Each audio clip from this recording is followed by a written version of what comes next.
என்னென்ன நன்மைகள்னு சொல்லிட்டு ஒரு குழந்தை ரொம்ப அருமையாக பேசுனாங்க. நான் சொல்ல வேண்டிய பல விஷயங்கள் அவங்க சொல்லிட்டாங்க. அந்த மாணவிக்கு நம்ம ஒரு சிறப்பான கைத்தட்டலை முதல்ல கொடுத்துருவோம்.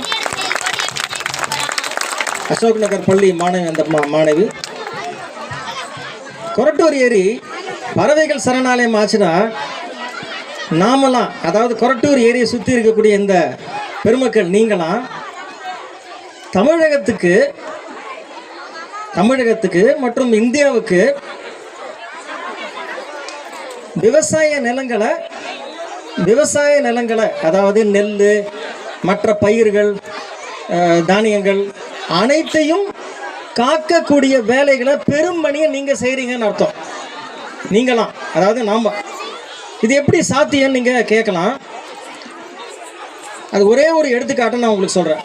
கொரட்டூர் ஏரிக்கு 2019ஆம் ஆண்டு நாங்கள் வருஷம் மாதம் வாரம் கூட இங்கே வந்து பறவைகள் கணக்கெடுப்புலாம் செய்கிறோம். எங்கள் பள்ளி மாணவர்களையும் நான் கூட்டிகிட்டு வர்றது உண்டு. அதில் நாங்கள் கணக்கு எடுத்த பறவைகளுடைய லிஸ்ட்டு தான், டீட்டெயில்ஸ் தான் இங்கே நீங்கள் பார்க்குறீங்க. இந்த ஒரு பேம்ப்ளெட்டை இப்போ நம்ம ரெடி பண்ணியிருக்கோம். இதில் வந்து ஒரு 30 வலசை பறவைகள்னா என்ன? மைக்ரேட்டரி பேர்ட்ஸ்ன்னு சொல்லுவாங்க, வெளிநாட்டிலேருந்து வர்ற பறவைகள். அதை தவிர உள்நாட்டு பறவைகள் நிறைய இருக்கு. சரி, இப்போ நம்ம ஒரு விஷயத்துக்கு வருவோம். என்ன சொன்னோம்? நாமெல்லாம் தமிழ்நாட்டினுடைய தானிய உற்பத்திக்கும் உணவுக்கும் பெருந்தொண்டு ஆற்றுகிறோம் அப்படின்னு சொல்றோம். எப்படின்னு சொல்றாங்க. 2019ஆம் ஆண்டு செப்டம்பர் மாதம் நாங்கள் இங்கே, ஆகஸ்ட் மாதம் நாங்கள் இங்கே ஒரு குறிப்பிட்ட பறவையை நாங்கள் பார்க்குறோம். குருவின்னு சொல்லலாம். அது வந்து மைனா பார்த்துருக்கீங்களா? மைனா அளவு தான் அது இருக்கும். அதுக்கு பேர் தோல் குருவின்னு பேர். அதுக்கு பேர் என்ன? தோல் குருவி. இங்கிலீஷில் ஓரியன்டல் பிராட்டின் கோல்னு சொல்லுவாங்க. அது இங்கே இருக்கு. இதில் வந்து ஓகே சார், அப்புறம் அதை நம்ம படம் காட்டுறேன் உங்களுக்கு. தோல் குருவி இங்கே இந்தாரு. இதனுடைய எடை பார்த்தீங்கன்னா ஒரு 100 கிராம் தான் இருக்கும். இது ஒரு ஆச்சரியமான பறவைங்க. எப்படின்னு சொல்கிறேங்க. இந்த தோல் குருவி நாங்கள் பார்த்தபோது ஆகஸ்ட் மாதம் நாங்கள் இங்கே பார்க்குறோம். ஒரு 100 கணக்கில் இந்த பறவைகளை நாங்கள் இங்கே பார்க்குறோம். நானே என் மாணவர்கள்லாம் பார்க்குறோம். சாரெல்லாம் கூட்டின்னு வந்து காட்டினேன் நான். இந்த பறவைங்க எங்களுக்கு தெரியாது, அதனுடைய பேக்ரவுண்டு தெரியாமல் நாங்கள் பார்க்குறோம். ஃபோட்டோலாம் எடுத்து வச்சுருக்கோம். ஆனால் இது என்னன்னு கேட்டிங்கன்னா 2019 அந்த எண்டில் தான் எங்களுக்கு தெரிய வருது.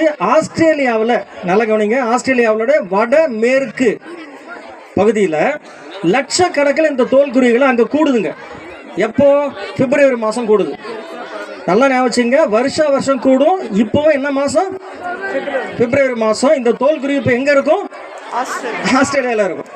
நீங்கள் அதை இங்கே தேடினீங்கன்னா இருக்காது, ஆஸ்திரேலியாவில் இருக்கும்.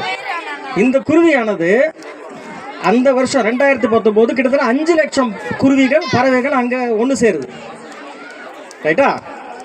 அவற்றில் ஒரு 5 பறவைகளை இவங்க என்ன செய்கிறாங்கன்னா சேட்டலைட் டேக் பண்ணுறாங்க. சேட்டலைட் டேக்னு என்னது? செயற்கைக்கோள் பட்டை கட்டிட்டு அதை வந்து ட்ராக் பண்ணுவாங்க. எப்படி ட்ராக் பண்ணுவாங்கன்னா, நீங்கள் ஜிபிஎஸ் வச்சுருக்கீங்க ஃபோனில், நீங்கள் எங்கே போகிறீங்கன்னு கண்டுபிடிச்சிடலாம். கரெக்ட் சார், புரியுது உங்களுக்கு? ஜிபிஎஸ் மூலமாக, சேட்டலைட் ட்ராக்கிங் மூலமாக அந்த சேட்டலைட் டேக் இருக்கிறதுனால எங்கே போகுதுன்னு கண்டுபிடிச்சிடலாம். அவங்க பிப்ரவரி மாதம் அதை பறக்க விடுறாங்க. அந்த 5ல் ஒரு பறவை என்ன செய்யுது? ஆஸ்திரேலியாவில் வடக்கு பக்கம் இருக்கக்கூடிய ஒரு கடல் பகுதி, கிட்டத்தட்ட ஒரு 1200 கிலோமீட்டர் கடல் பகுதியை கடந்து அத்தனையும் கடந்து, இந்த 5 லட்சம் கிடையாது, அதில் ஒரு குறிப்பிட்ட செக்மெண்ட் பறந்து இந்தோனேஷியாவில் இருக்கக்கூடிய ஜாவா பகுதியில் வந்து இறங்குது. அங்கே ஒரு ஸ்டாப் ஓவர், அங்கே கொஞ்ச நாள் தங்குது. இது மார்ச் மாதம் நடக்குது. பிப்ரவரி கிளம்பி மார்ச்சில் வந்து அங்கே சேர்ந்துருது. எவ்வளோ நாள் ஆச்சுன்றதெல்லாம் அந்த இதில் நீங்கள் பார்த்தீங்கன்னா தெரியும், எல்லா வெப்சைட்டில் அவைலபிள். மார்ச்சில் அங்கே வந்துட்டு ஒரு 10-15 நாள் அங்கேயே சுற்றிட்டு இருக்கு. அங்கே வந்து சாப்பிடுது. அது எதை சாப்பிடுன்றதெல்லாம் பின்னாடி நம்ம பார்ப்போம். நிறைய ஏதோ சாப்பிட்டுட்டு ஊட்டத்தை வளர்த்து கொண்டு திரும்பவும் பறக்க ஆரம்பிக்குது. இந்த திரும்பவும் பறக்க ஆரம்பிக்கும்போது கிட்டத்தட்ட ஒரு 2400 கிலோமீட்டர் பறந்து எங்கே பறக்குதுன்னா 2400 கிலோமீட்டர் தாய்லாந்து வளைகுடா, கல்ஃப் ஆஃப் தாய்லாண்டை கடந்து, அந்த கடலை கடந்து கம்போடியாவுக்கு வந்து சேருது. ரைட்டா, கம்போடியா, தாய்லாந்து, மயன்மார் இங்கே சுற்றிட்டு திரும்பவும் அங்கேருந்து ஒரு 1500 கிலோமீட்டர் பே ஆஃப் பெங்கால்.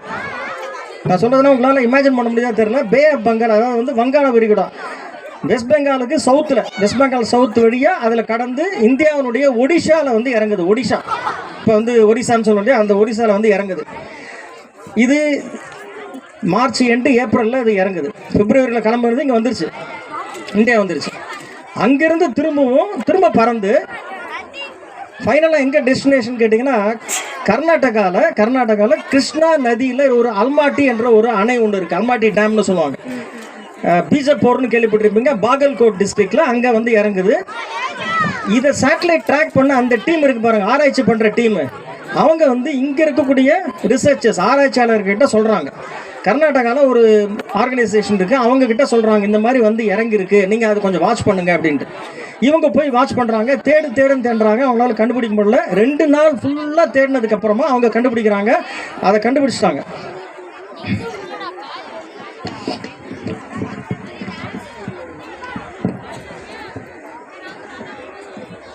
இப்போ இந்த ஃபோட்டோ பார்த்தீங்கன்னா இதுதான் அங்கே ஆஸ்திரேலியாவில் பட்டை கட்டி அனுப்பப்பட்ட பறவை. அங்கே அனுப்புகிறாங்க பாருங்கள், கையில் பிடிச்சி அனுப்புகிறாங்க.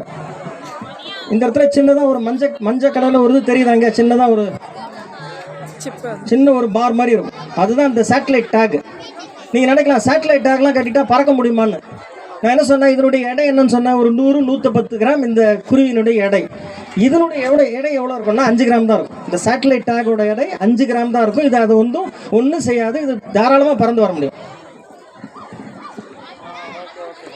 இங்கே பாருங்க, இந்த இது நான் எடுத்த ஃபோட்டோ கிடையாது, இது கர்நாடகாவில் எடுக்கிறாங்க, அது ரிசர்ச் டீம் எடுக்கிறாங்க இந்த ஃபோட்டோவை. இதில் பாருங்க, கீழே காலில் பார்த்தீங்கன்னா ஒரு சின்னதாக ஒரு மஞ்சள் கலரில் ஒரு SCPன்னு போட்டிருக்கோம்.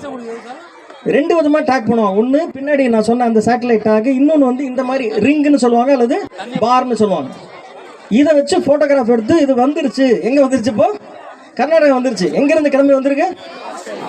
ஆஸ்திரேலியாவிலேருந்து. கிட்டத்தட்ட 6500 கிலோமீட்டர். எவ்வளவு? 6500 கிலோமீட்டர். அதனுடைய சைஸ் எவ்வளோமா? What is the size? இத்தினோண்டு தான் இருக்கும்.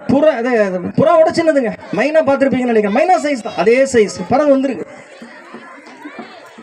இதனுடைய சேட்டலைட் டேக் பார்க்க இந்த படத்தில் இதுதான் இந்த பறக்கிற அந்த ஸ்டைலு.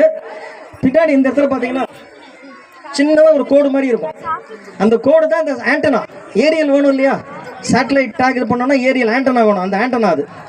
சரி, எதுக்காக இங்கே வந்து கர்நாடகாவில் இறங்குச்சுன்னு பார்த்தீங்கன்னா பியூட்டி என்னன்னு கேட்டிங்கன்னா, இது ஆஸ்திரேலியாலேருந்து வர்ற குருவின்னு சொன்னதுனால நம்ம மைக்ரேட்டரி வலசை பறவை நம்ம நினச்சிப்போம். ஆனால் கிடையாது. வலசை பறவைன்னா என்ன? அந்த பொண்ணு சொல்லிச்சு, வலசை பறவைன்னா வெளிநாட்டில் இனப்பெருக்கம் செய்து நம்ம நாட்டுக்கு அந்த நாட்டில் உணவு கிடைக்காதனால இங்கே வந்து இங்கே உணவு எடுத்துக்கிட்டு திரும்ப போகும். அதுதான் வலசை பறவைகள், மைக்ரேட்டரி பேர்ட்ஸ். இந்த பறவை ஆஸ்திரேலியாவிலேருந்து வருது, ஆனால் இது வலசை பறவை கிடையாது. ஏன்னு கேட்டிங்கன்னா கர்நாடகாவில் இனப்பெருக்கம் செய்யுது. கர்நாடகாவில் நான் சொன்னேன் ஏப்ரல் ஆரம்பித்து அது இனப்பெருக்கம் செய்து இப்போ ஏப்ரல் மேல தான் அவங்க அதை அப்சர்வ் பண்ணுறாங்க. அப்சர்வ் பண்ணும்போது இவங்க நடந்து போயிட்டே இருக்கும்போது நம்ம இந்த கொரட்டூர் வயல் மாதிரி தான் இருக்கும், அங்கேயும் ஏரி தான், அதுவும் ஒரு ஏரி தான். போகும்போது கீழே வந்து முட்டையாக இருக்குது முட்டைகள். எதனுடைய முட்டைகள் பார்த்தீங்கன்னா இவருடைய முட்டைகள் தான். யாரோட முட்டை? தோல்குருவியோட முட்டைகள். அந்த முட்டைகள் ஒரு 3 அப்படி இருக்கு. அதெல்லாம் ஃபோட்டோ எடுத்திருக்காங்க. எடுத்துட்டு அதுக்கப்புறமா கொஞ்ச நாள் வெயிட் பண்ணோம், அது பொரிஞ்சிருது. பொரிஞ்சு அதுலேருந்து குஞ்சு வெளில வருது பாருங்க. தெரியுதா? அது அதனுடைய குஞ்சுகள் தெரியுதா? தரையாக இருக்கும், கல் கூழாங்கல் அதுக்கு பக்கத்துலேயே கட்டும். அது எங்கே இருக்குன்னே தெரியாது. நம்ம நடந்து போகும்போது நம்ம அதை மாதிரி மிதிச்சுட்டு போயிடுவோம். நம்ம ரொம்ப கேர்ஃபுல்லாக நடந்து போனோம். அவங்க அந்த ரிசர்ச்சர்ஸ் அதுக்கப்புறமா அது உள்ளே போகலை, வெளிலேருந்தே அப்சர்வ் பண்ணுறாங்க. ஏன்னா உள்ளே போனால் அதை மிதிச்சிருவோன்னு சொல்லிட்டு அதெல்லாம் வளர்ந்து, நல்லா கவனிங்க, மே மாதம் இது நடந்துகிட்ருக்கு. ஒரு கிட்டத்தட்ட 90 நாள் அங்கேயே இருக்குது. அதே இடத்துல அங்கேயே சாப்பிட்டு வளர்ந்து எல்லாம் இருக்குது. அதுக்கப்புறமா இது வளர்ந்துருதா? இதெல்லாம் வளர்ந்துருமா? வளர்ந்த இளம் பறவைகளும் தாய் பறவைகள் பெற்றோர்களும் சேர்ந்து எங்கே வராங்க? நம்ம கொரட்டூர் ஏரிக்கு வர்றாங்க. இதை நாங்கள் எப்போ பார்க்குறோம்? ஆகஸ்ட்டில் பார்க்குறோம். 3 மாதம் சரியாக வந்துருச்சா கணக்கு? ஆகஸ்ட்டில் நாங்கள் அதை பார்க்குறோம். எங்களுக்கு தெரியாமல் நான் பார்க்குறோம். இத்தனை நடக்குதுன்னு தெரியாமல் நாங்கள் பார்த்துட்ருக்கோம். சரி, ஆகஸ்ட்டில் இதை நாங்கள் பார்க்குறோம். சரி, எங்களுக்கு தெரியாது, நாங்கள் இந்த ஃபோட்டோலாம் எடுக்கலை, அதை நான் சொல்லிடுறேன். நான் அதுக்கப்புறமா என்ன ஆகுதுன்னு கேட்டிங்கன்னா, அந்த சேட்டலைட் டீம் அங்கேருந்து ஆஸ்திரேலியாவிலேருந்து அவங்க அப்டேட் பண்ணிகிட்டே இருக்காங்க. நான் அதுக்கு மெசேஜெலாம் அனுப்பிச்சேன், நாங்கள் இங்கே பார்த்தோன்றதெல்லாம். அதுக்கப்புறமா எங்கே போகுதுன்னு கேட்டிங்கன்னா, இன்னும் ஒரு 1300 கிலோமீட்டர் பறந்து இந்திய பெருங்கடலை தாண்டி ஸ்ரீலங்காவோட மட்டக்களப்புக்கு வரைக்கும் போகுது.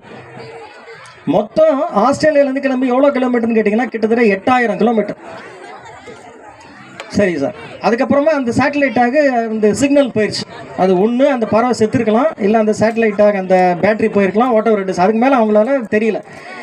சரி, இதெல்லாம் ஆச்சரியமாக இருக்குது தகவல்லாம். ரைட்டு, நமக்கு என்ன சார் அதனால் யூஸு? நீங்கள் என்ன சொன்னீங்க பெருசாக நம்மனால இந்த விவசாயம்லாம் பாதிக்காமல் பாதுகாக்க முடியும்லாம் சொன்னீங்களே, எப்படி சார்? இந்த தோல் குருவிக்கு இன்னொரு பேர் என்னன்னு கேட்டிங்கன்னா வெட்டுக்கிளி பறவைன்னு பேர். வெட்டுக்கிளி குருவி அப்படின்னா என்னன்னு புரியுதா உங்களுக்கு? அது எதை சாப்பிடும்? வெட்டுக்கிளி தான் விரும்பி சாப்பிடும். இப்போ ஆஸ்திரேலியாவில் 5 லட்சம் 10 லட்சம் அப்படின்னு போய் சேருது, ஒரு இடத்துல போய் உட்காருதுன்னு சொன்னீங்களா, எதுக்காக உட்காருது? சும்மா போய் ஜாலியெல்லாம் உட்காராது. அங்கே ஏகப்பட்ட வெட்டுக்கிளிகள், பில்லியன் கணக்கில் நம்மள கோடி கணக்கில் வெட்டுக்கிளிகள் அங்கே சேருது. அந்த வெட்டுக்கிளிகளை சாப்பிட்றதுக்கு தான் இது அங்கே போகுது. எங்கேருந்து போகுது?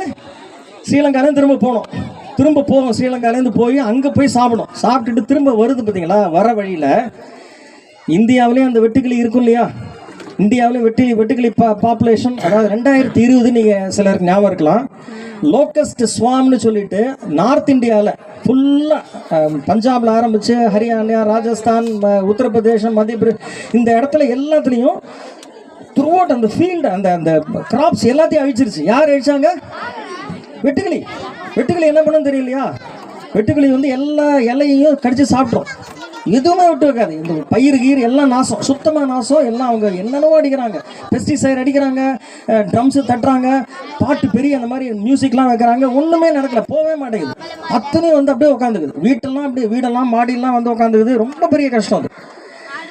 ஆனால் சவுத் இந்தியாவில் அந்த ப்ராப்ளமே எப்போவுமே வந்ததே கிடையாது, எனக்கு தெரிஞ்சு வந்தது கிடையாது. மேபி அதுக்கு யார் காரணமாக இருக்கலாம்? இந்த தோல் குருவி காரணமாக இருக்கலாம். ஏன்னா இதனுடைய பாத்து ஒடிஷால தான் நேரம் இங்கே வந்துடுது. அந்த சைடு போகவே இல்லை, நேரம் இங்கே தான் வருது. இந்த பாப்புலேஷன் நம்மளை சேவ் பண்ணுறதுக்கு வாய்ப்பு இருக்குது. இந்த பாப்புலேஷன் எங்கே இறங்குதுங்க? அதனுடைய ஸ்டாப் ஒரு முக்கியமான ஒரு இடம் எங்கங்க? நம்ம கொரட்டூர் லேக்கு. இந்த கொரட்டூர் லேக்கை பாதுகாக்கணுமா வேண்டாமா? சொல்லுங்கள். கொரட்டூர் ஏரியா பாதுகாக்கணுமா வேணாமா? பாதுகாக்கணும். எதுக்காக பாதுகாக்கணும்னா, இது ஒரே ஒரு இன்சிடென்ட்ஸ் தான் சொல்லியிருக்கேன். இந்த மாதிரி ஒவ்வொன்றுக்கும் ஒரு பெரிய வரலாறே இருக்குது. வரலாறு நான் எடுத்துக்கிட்டு இருக்கேன். பல என்னுடைய வரலாறு சொல்ல முடியும். இன்னும் அதை ரிசர்ச் பண்ணிகிட்டு இருக்கோம், அது நடந்துகிட்டு இருக்கு. இதை தவிர நம்ம கொரட்டூர் ஏரிக்கு வலசையாகவே 50க்கும் மேற்பட்ட பறவைகள், வலசைனா ஃபாரினில் இனப்பெருக்கம் செஞ்சு இங்கே வருது சாப்பிட, அந்த மாதிரி பறவைகள் இருக்குது.